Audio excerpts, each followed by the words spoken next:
Inauguration speech this week, he said some things that sent chills down the spines of people who are paying attention. This language he uses right here, bone-chilling. We will draw this city closer together. We will replace the frigidity of rugged individualism with the warmth of collectivism. We're going to replace the frigidity of rugged individualism with the warmth of collectivism. Number one, I just want to say, well, hey, brother, rugged individualism built the greatest civilization that humanity has ever seen. And let me just say, the warmth of collectivism has killed 100 million people in the last century. All socialism is communism before it gets guns. That's not a joke. Like, I've read some history books. The more he talks, bro, this guy is like actually dyed-in-the-wool communist ideals. So you got an Islamic socialist elected in the same city where 9/11 happened about 24 years ago. A little insane. So here's a question, Paul Carlos. What is the warmth of collectivism? Well, let me read you a few quotes. The individual is nothing. The collective is everything. Joseph Stalin. The interests of the individual must be subordinate to the interests of the collective. That's Mao. Everything in the state, nothing outside the state, nothing against the state. And by the way, the state is the collective. That was Benito Mussolini. And then you have, we'll replace rugged individualism with collectivism. Zohran Mamdani. He's quoting actual communists who have tried to institute actual communism. You know, what is socialism? What's this got to do with the Bible? Well, a whole lot. The entire Old Testament is based on the concept of personal property rights. Socialism, obviously, the end game of socialism is you'll own nothing and be happy. Well, can I remind you of something called the 10th commandment?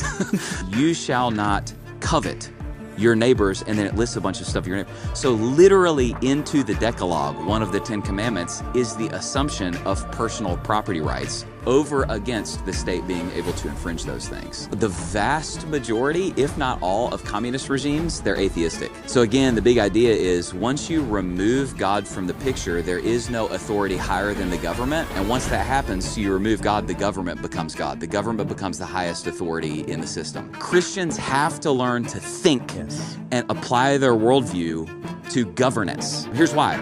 Because if godly people don't, godless people will. The reality is that for centuries, we've really treated property as an individualized good and not a collective good.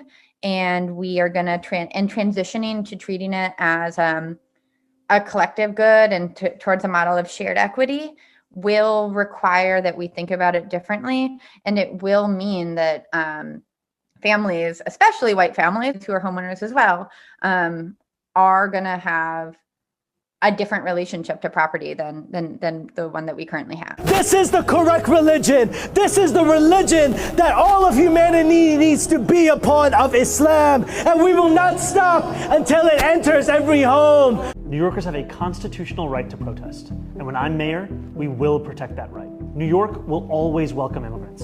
And I will fight each and every day to protect, support, and celebrate our immigrant brothers and sisters. Islam will enter every house. We have to be a part of that change. The dream of every Muslim is simply to be treated the same as any other New Yorker. The Prophet says, the first thing you do is call them to Islam. If they accept it, leave them. Khalas, they're Muslims, we go. If they refuse, then tell them Allah obliged upon you to pay taxation. If they refuse, then we have to fight.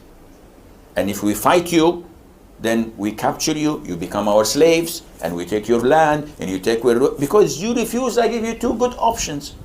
The dream of every Muslim is simply to be treated the same as any other New Yorker. But for the European white people complaining about immigration and Islam, first of all, I want to tell you that Islam is going to take over every single square inch of the globe. The dream of every Muslim is simply to be treated the same as any other New Yorker. You don't get in politics because it's the American takeover. You get involved in politics because politics can be a weapon to use to aid the cause of Islam.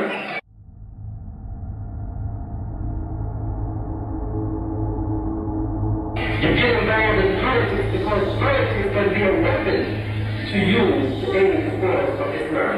The dream of every Muslim is simply to be treated the same as any other New Yorker. فالقيادة الإسلامية قادمة شاء من شاء وأبى من أبى. كل الذي يطالب به المشايخ والدعاء والعلماء هو أن يعود الإسلام يحكم. No one, going Michael Ali, who can stop you from becoming a president. Dream big, have a vision. Because if Barack Hussein Obama can be a president, Suhaib Jawad cannot be a president? Tell me. He's going to be a president. He's talking about that the Muslims will take over Mecca. They used to laugh at him. What happened? What is Mecca now? Where is Mecca? It's coming. Change is coming to America. And what is Allah telling us? Kuntum khayra ummatin. You are the best of nations. You're better than everybody else. That's what Allah is saying. Let's work towards that.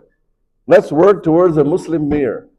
Next election that comes in, nominate people for the school board of education. Next election that comes here, nominate people for the local township. Became the demographics change. People converted. There's a big, huge conversion going on in this country. But where are the converts? They just convert and they're gone in the wilderness. The other thing, children. Muslims have the highest population. Average, they did Pew Foundation did a research study, Pew Foundation, and they said that Muslim household average is 3.4 child per family. The white American has 1 child per family. We're already beating the march. Because these are voters. These are not just babies being born in hospitals. These are voters. That's the way a politician looks at it. We have to change the framework and start looking at things from a different lens, different angle. For future. You're not going to change society today in your lifetime. But you think about your grandchildren.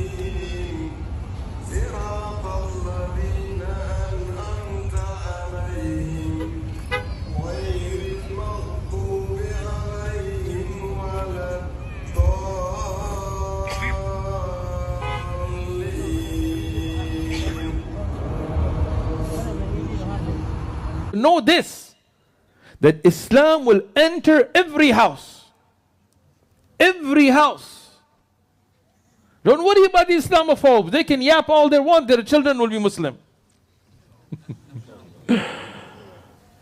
It's coming in every house in every country. Today here in Australia, subhanAllah, I'm sitting here in a masjid that we have people all the way out past the second place. Look at this. Who could have imagined these many Muslims in Australia? And it's not going to stop. You can stop immigration, you can stop whatever, you can do Muslim bans. Wallahi, it's not stopping. Because the Prophet ﷺ said it will enter every house.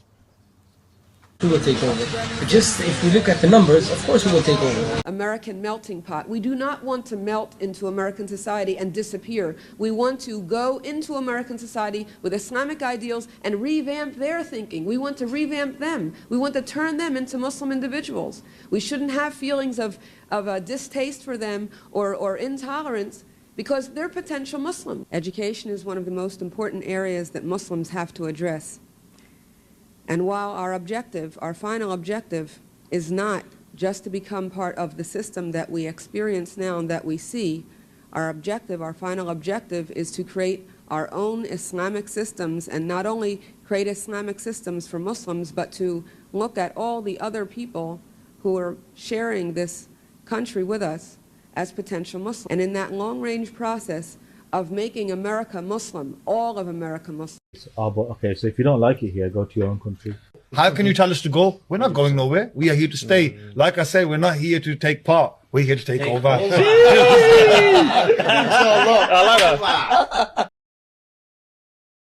In New Jersey, the city of Paterson, New Jersey, city council just went 100% Muslim. And they implemented elements of Sharia law in the United States, in Paterson, New Jersey. If you think that it's just a benign, different religion, you have never read Islam, nor do you know anything about history. And I highly encourage you to read what Winston Churchill said about Islam.